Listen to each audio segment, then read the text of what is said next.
All right, this is a video that is of our facial anatomy notes, and it is exactly what we had already gone over in class. And also, as we are drawing the different parts of the facial anatomy, we are going to do a separate drawing on the side of an imaginary person's face. So we're going to just make up somebody and place the facial features on that face. And what we'll get from doing that is we're going to learn about facial proportion and the placement of the features. Okay, so we're going to take some notes, and we are going to ultimately create an interesting face, drawing of a face. So this is an example that we did in my third period class. So we talked about the structure of our face, about its symmetry. We covered eyes, nose, and lips, ears, and we also learned about different hairlines. And then we used our knowledge of that to draw an imaginary person and placing all of those features on a believable face. And the very last thing we did was we learned about dramatic shadow over one side of the face, and of course drawing hair a little bit more realistically than maybe we're used to drawing hair. And little final touches like moles and things like that. We could talk about that as well. So, okay, let's start this tutorial.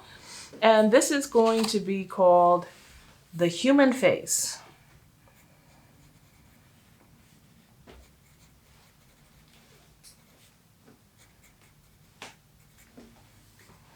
Okay, and this will be facial anatomy notes. These are not notes that are going to get you to pass the medical exam. We are not going into a lot of depth. This is just general knowledge of facial external anatomy for artistic use.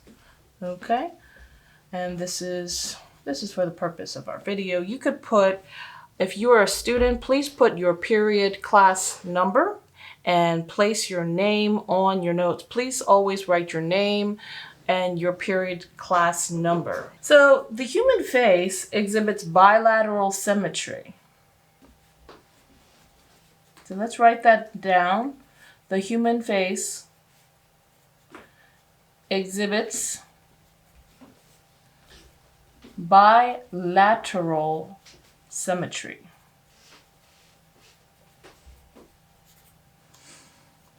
Which means, okay, the right and left sides mirror each other. Okay? However,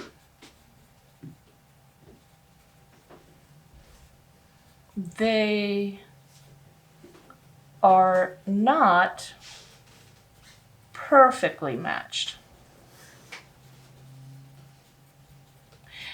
Meaning, you know, none of us are all perfect. Meaning there might be, one of your eyes might be a slightly smaller, different shape than the other.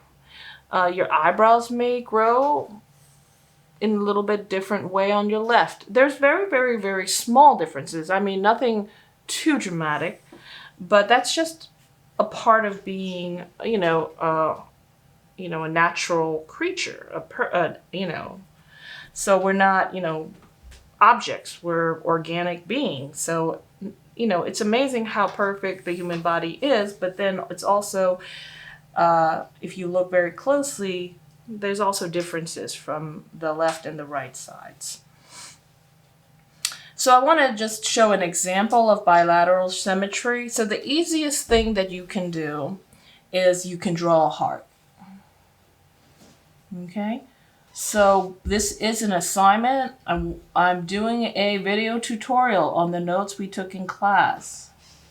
So I want you to write these notes down, and this is something that we should have done in class, but in case you missed something, I'm making this video for you. Or you can learn at your own pace. So this heart exhibits bilateral symmetry. The left and the right side are not the same, meaning this side of the heart is kind of curving out in this direction. The right side is not doing the same thing. The right side is doing kind of like the flipped version of the left side. So here's the left and here's the right sides here. Okay? And so that's an example of bilateral symmetry.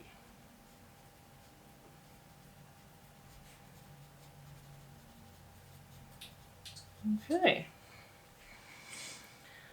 We're now going to learn about the different parts of the human eye. So let's start out with a big circle. It's going to be like, about the size of a Oreo cookie is a good size. That's the only thing I could think of. An Oreo cookie. What's in something else? Can't think of anything but an Oreo cookie. All right, my mind is stuck on Oreo cookie, although I'm not even a big fan of Oreo cookies. Okay, so the eye is basically a sphere or a ball shape. Okay, and it sits in a hollow in your skull. The hollow is called the orbit or the orbital, and it sits in there. And I think the human eye is, of course, a little smaller than this. It's not the diameter of an Oreo cookie.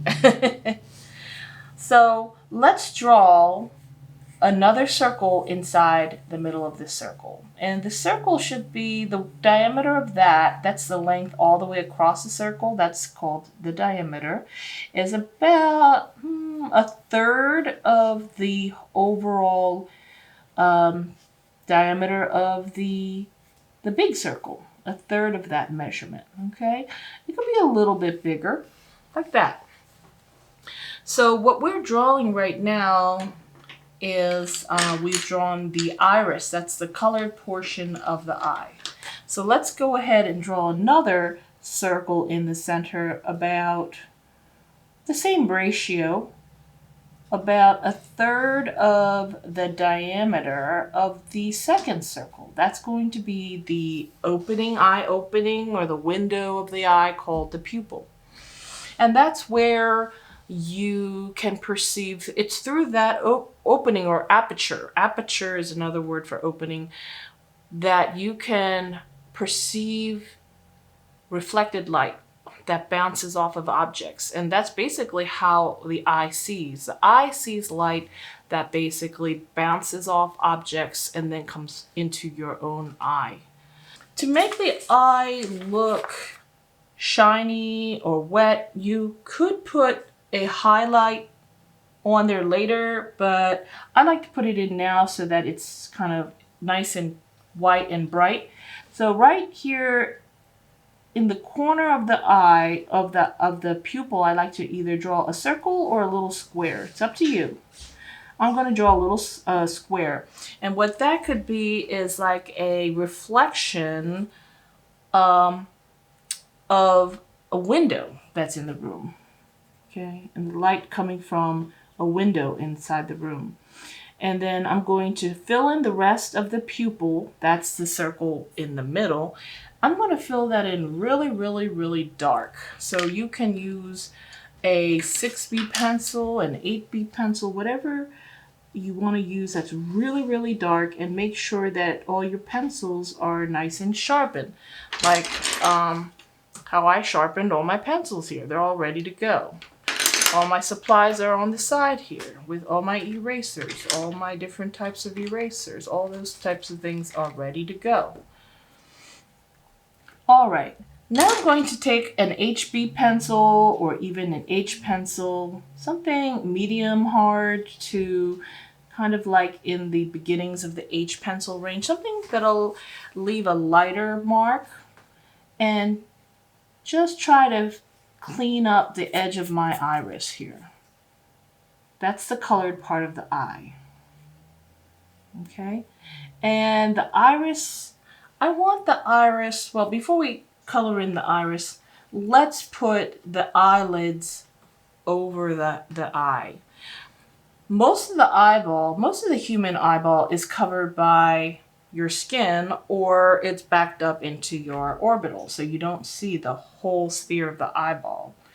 If we could take our eyeball out of our heads, we would see that it's a sphere.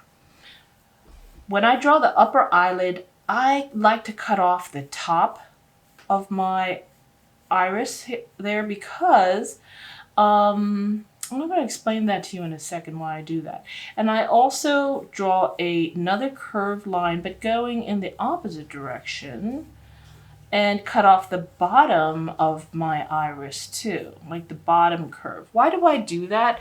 Because I don't want the eye to be like really wide open, or it will give the person a very, very surprised look to them. Okay, so most of the time either the top is cut off or both the top and the bottom of the iris is cut off, unless you want to give your person a very, very shocked or surprised expression in their eyes. I like to kind of shape my eye now like this. Okay, just have this little curve right here. And right in the corner of the eye, the inner corner, let's say that this is the person's left eye. I want to put a little curve right here and draw what most people call the tear duct in the corner. Okay. Above the upper eye line, I'm going to erase right now the part of the iris that extends past the eye opening. We shouldn't see that. Okay. I'm also going to now draw the eyelid. I'm going to start a little bit closer here at the inside corner and just kind of go out a little bit. It's going to flatten out. The line's going to flatten out a little bit and then curve back in slightly to get closer to the eye, and then maybe even just fade away. So there's an upper eyelid and there's a lower eyelid. Some people have a crease and some people it's just completely smooth, but everybody has an upper and lower eyelid. The lower eyelid, there's usually not a crease, and if there is, it's because you're really tired, or maybe you do have wrinkles under there. But I'm just going to put two kind of light lines here and then just fade them to indicate the lower eyelid. Okay, now the next thing I'm going to do, because as we draw, this drawing of this eye is going to evolve as we develop the eye more and more realistically. I am going to erase the outer circles. Okay, just leaving the eye opening. The iris, I'm going to take my HB pencil because I want to make a lighter colored eye.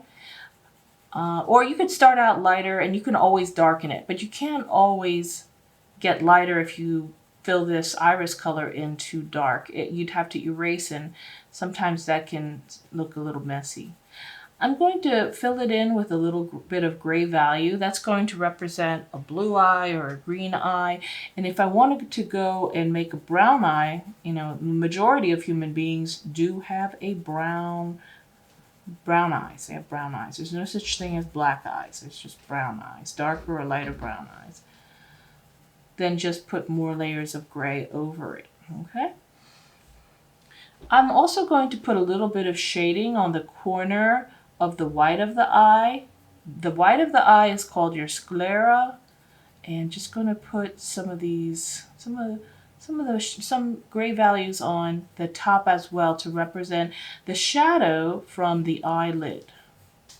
A little bit of shadow from the eyelid, okay? Now for this exercise, it's good to have a piece of paper towel. Kitchen towel is great. I wouldn't use a tissue because it's too soft and it will break up. You need something a little textured, like here's a piece of Bounty paper towel, or even school paper towel works good.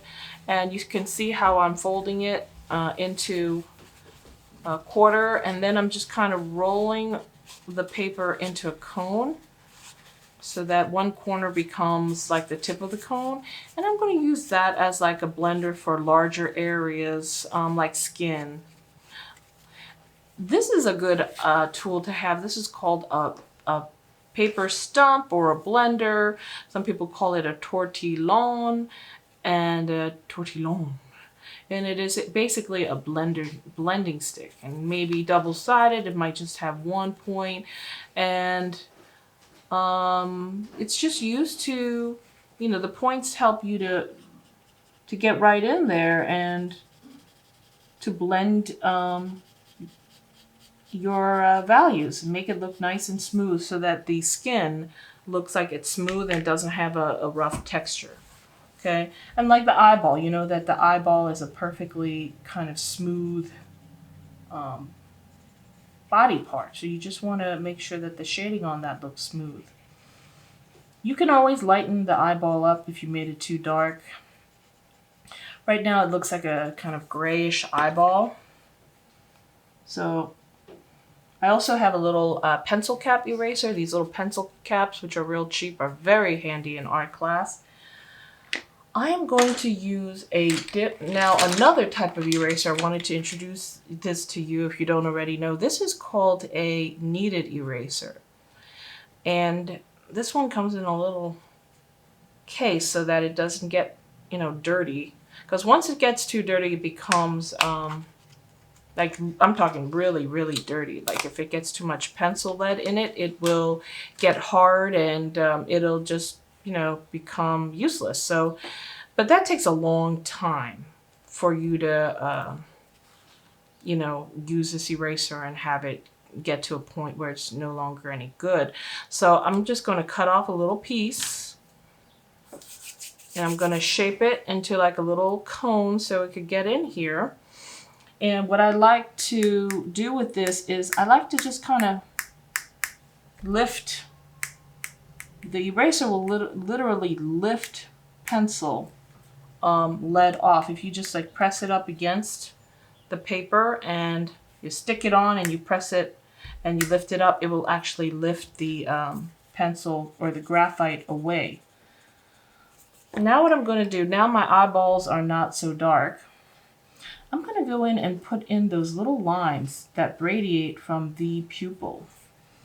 Now I have looked for the name of these lines and all I got was like tons of other definitions and everything, because this eye and all these lines and all these things each have a specific name, and there's apparently a ton of things just even inside the iris itself. So for the sake of my class, let's just call this the iris, and we don't need to know the name of the little lines. I'm going to put a little bit of shading. This was a 4B, that's pretty dark. I'm going to go back to a HB or even a H pencil. I'm just going to use a number 2 pencil, which is an HB. And what I'm going to do is just put a little bit of shading around the edge of the eye. Just like a little fuzzy bit of shading. Just going to go back and forth like this.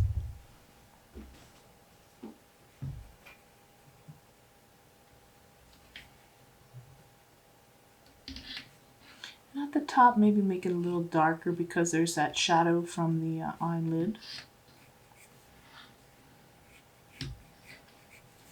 And then just kind of clean up that line a little bit.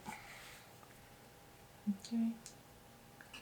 And then with my blender, I'm going to kind of blend that a little soft so it doesn't look scribbly. Maybe bring some of that in toward the middle at the top. Okay. Okay. So now what I'm going to do is take my eraser pencil. You know, you can actually get a pencil that doesn't have graphite in the middle. You can actually buy one that has an eraser in the middle. But a lot of people, I just discovered this year. And you could just get it from Amazon or Hobby Lobby, one of those art stores. I'm just going to go in with that and kind of in between the lines on the lower part of my eye, just on the lower part, and then maybe press a little less hard on this eraser. Just kind of illuminate, just have the iris look like the sun is hitting it, okay? Right above the iris is like it projects out. It's like a little dome of clear jelly-like material.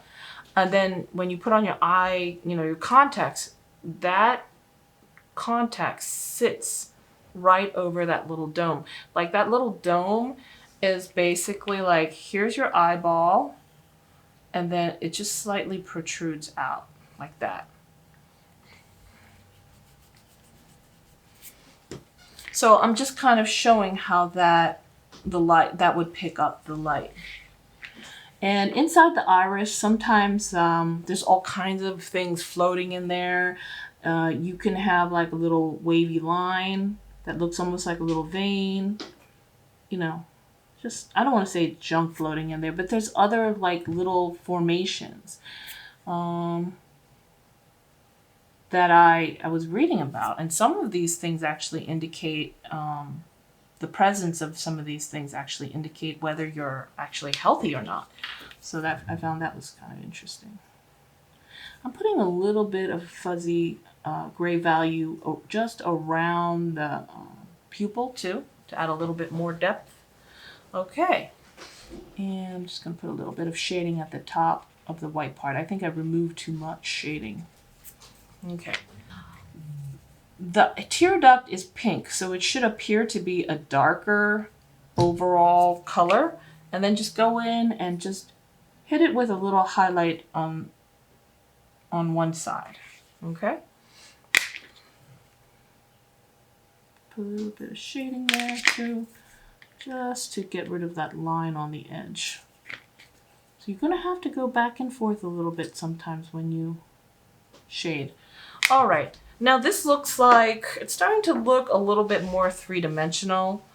I am going to take my number 2 pencil and put a little bit of shading right here on the inner corner of where the eyelid starts. Let's say the nose would be right here. This is the inner corner of the eye. And I'm also going to put a little bit of shading down below and a little bit of shading right here, right along the upper right hand like corner of the eye here, and also a little bit right above the line of the eyelid crease, the upper eyelid crease, just to emphasize that eyelid crease a little bit. Okay. So I'm going to take my paper towel at this point, and I'm going to blend outward like that to describe the lower lid, and just have like the middle of the bottom and the top of the lids kind of to look like it's bulging out. Put shadows in the corners here, and also right here in this side, on this side. You know, like some people, when they're applying makeup, eyeshadow, they put a little bit of eyeshadow here on the outer corner. That's to make their eyes look a little rounder. It features a little bit more three-dimensional, less flat. Like that. And I'm going to put a little bit of shading on this side too. Kind of like a shadow here, like that. And just soften it, because, you know, shadows fall on these, like the soft contours around your eye, very, very, you know, smoothly and softly. There's no, like, there shouldn't be any dramatic angles at this point. Here, I'm even going to put a little shadow here on the bridge of the nose here of our imaginary person. Okay, now let's get to the fun stuff, which is the eyelashes. The eyelashes. Everybody loves drawing eyelashes. But most of the time when we're children and we're just learning how to draw, we go a little bit overboard with the eyelash thing. So to prepare for the eyelashes, what I'm going to do is I'm going to draw this little additional line right here on the outer corner. And that's kind of like the flap of skin, that's our lower eyelid. That's just like the top of that, you know, that flap of skin, which you see like, or the inside of the edge of the lower eyelid, just the little peak of the wet inside of that lower eyelid right here. And then it kind of disappears and then it comes back up over here. You could actually show a double line over here too. There we go. Now what I'm going to do is at the top, I could also draw a little second line, and you put it on the inside or the outside if you wish. And that's also kind of showing a little peak of the inside of the eyelid. Okay, so let's talk about your eyelashes. Your eyelashes curve downward and up, and they're shorter on the corners, and the longest they get is usually like around about 3/4 of the way to the outside of the eye, like the outer edges of each eye. The eyelashes are going to go in this direction. They're going to curve like this. They're going to go down and up, and in the middle they're going to be kind of vertical. And then they're still curvy, but they're like going straight up.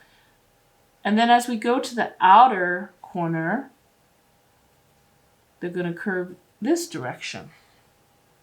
Now the lower eyelashes are going to curve in this direction. And in general, the lower eyelashes are shorter.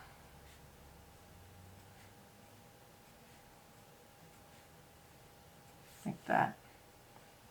So let's go ahead. I'm going to try to show that these are a little longer. Make these a little shorter.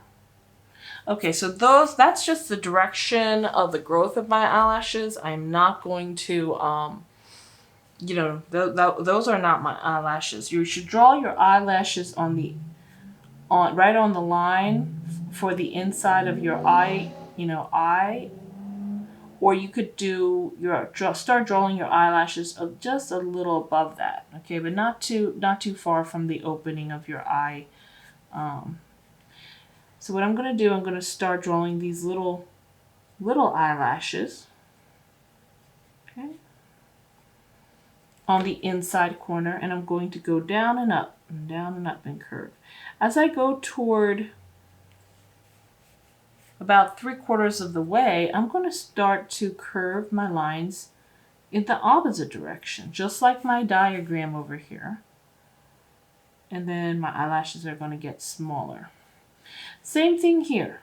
I'm going to draw my lower eyelashes down here, but make sure they're much shorter than the ones on top. And also, when I draw hair, I tend to start with a little bit more pressure on my pencil tip and kind of flick my pencil up, and as I lift my pencil tip off the paper like this. So it gives me line variation, meaning the tip of my eyelash hair is much thinner than the base of it where I started to draw it. Okay, and that's what's going to make more realistic hair. If your eyelashes look a little thin, maybe go back in and add some eyelashes in between, or another layer, and make it look a little fuller. Sometimes I like to kind of have them meet at the top, and I like to do this type of mark, where the two lines create like almost like a little triangle at the base. Because sometimes the eyelash hairs kind of bunch together or stick together at the tips, that's kind of, I don't know, hair seems to be very staticky and stick to a lot of things. And I'll put a few more in at the bottom, but don't go too crazy because you don't want a big hairy looking eyeball.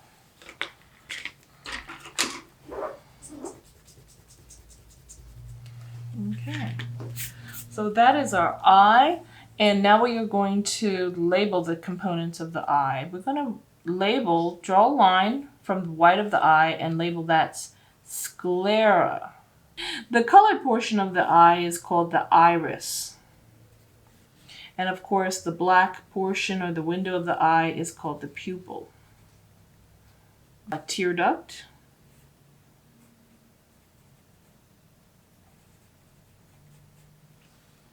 And let's see. The tear duct is also called lacrimal caruncle. So if you are going to become a doctor, I'd probably encourage you to take Latin so that you can understand what these words mean. I think that would be a fabulous idea if you're going to go into the study of medicine. Learning Latin will be very helpful. All right, so the colored part of the eye, let's take some notes on this side. The colored part of the eye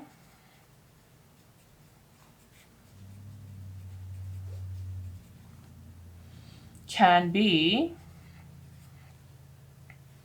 green, brown, blue, and that's, that is those are some of the most familiar colors. It could also be kind of certain variations in between. It could be greenish brown. It could be like a little bit of a yellowish honey color, or a reddish brown color. So there's little in between colors that are a little less common. Brown is the most common color, or I should say prevalent color, eye among people. Okay. And the opening in the middle, what's that called? It's called the pupil. Same word as the word for student. Student, pupil. They both mean student. Okay, but it also refers to the little black opening in the center of your iris. Okay, so let's talk about now the feature above the iris, which is the eyebrows. Okay, so the eyebrow, we're going to just block it out here. The eyebrows, they say, are the exclamation marks of the face. They really express feeling, mood, and even you can almost even read into, and it's kind of misleading, like the character of the person. If you are drawing, let's say, a manga character, a cartoon character, oftentimes, we have like the bad guys have very arched eyebrows. The good guys have kind of curved eyebrows. And the innocent and the meek have very straight eyebrows that might be spaced, left and right sides be very spaced apart with a lot of space in between. So, as an animator, you might use all of those types of perceptions about eyebrows to talk about your character's personality. So I'm just going to block in this general shape here. You have the front of the eyebrow hairs, which kind of start out very, very vertical.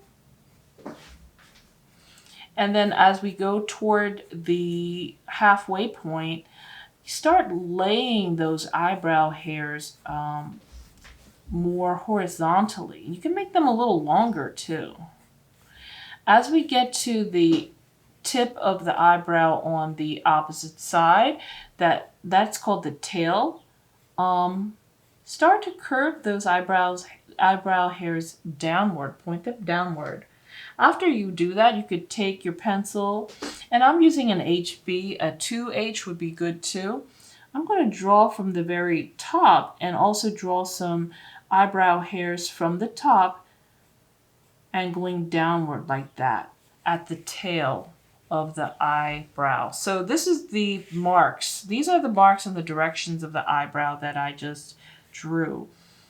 I start out relatively straight with my lines. And I'm also like flicking my pencil. You see that? So that the tips of my hairs are pointier. Then I'm going to start kind of stretching out my line and making them long, and also making them more horizontal. And then I start curving downward like this. Now this eyebrow is a little different from that. It's a little straighter style.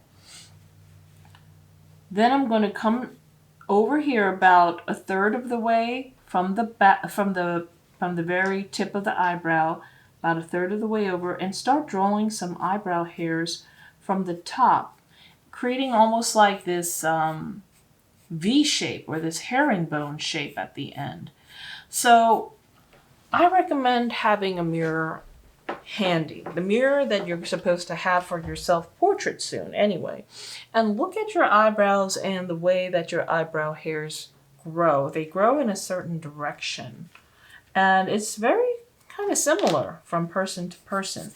Maybe not exactly the same shape eyebrow, but the way that the hair grows on your eyebrows is very similar. They will do this. You could fill in the eyebrows with more hair if your eyebrows look a little bit thin to make them look bushier. Generally, if you're drawing a male, they tend to have thicker eyebrows. If you're drawing more a female, more feminine person, you may want to draw more thin or more groomed eyebrows. On some people, this upper hair here is a lot stronger. So a lot of men have that because they don't really, tweeze or groom their eyebrows to kind of grow it au naturel. So it's up to you. That's definitely a little bit stronger and more masculine eyebrow shape. Okay. So this is the eyebrow. And this is, I'm going to just draw a little diagram.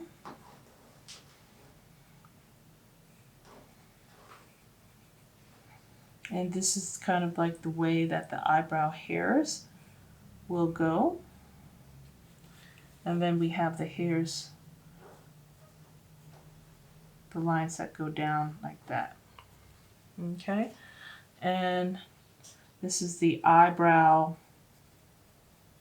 hair growth direction.